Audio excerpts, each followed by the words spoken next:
tu aspires et quel projet tu souhaites concrétiser dans l'entreprise?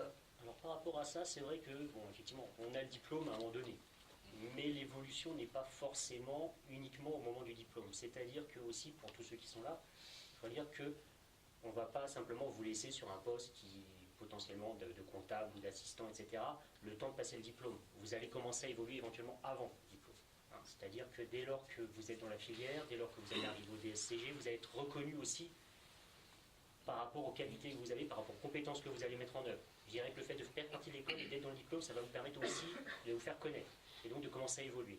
Donc en fait, tout à l'heure, bon, je vous ai dit, voilà, je suis membre du groupe Doctrine, je suis aussi superviseur depuis plusieurs années. C'est aussi en lien finalement avec l'évolution vers le diplôme. C'est-à-dire que l'évolution, effectivement, des fonctions, elle se fait déjà avant éventuellement d'avoir le diplôme. C'est pas à l'instant où vous avez le diplôme que là, on commence à vous proposer des choses qui vont vous intéresser. Vous aurez aussi des nouvelles fonctions, des nouvelles missions, éventuellement avant aussi d'avoir le diplôme. Tout comme, éventuellement, vos collègues qui n'ont pas le diplôme, ne vont pas vers la filière, vont également progresser dans leur mission.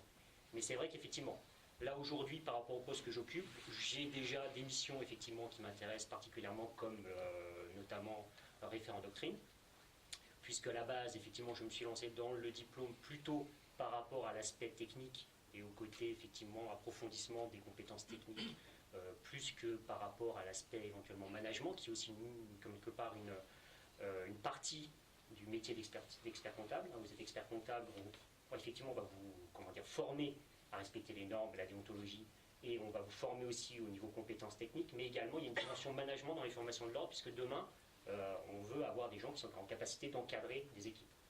Donc c'est vrai que cette partie management n'était pas forcément à la base la plus intéressante pour moi, mais c'est aussi quelque part, le diplôme vous permet aussi, finalement, vous avez un stage de 3 ans, et c'est aussi une maturité, ou en tout cas, je dirais un positionnement qui peut se faire.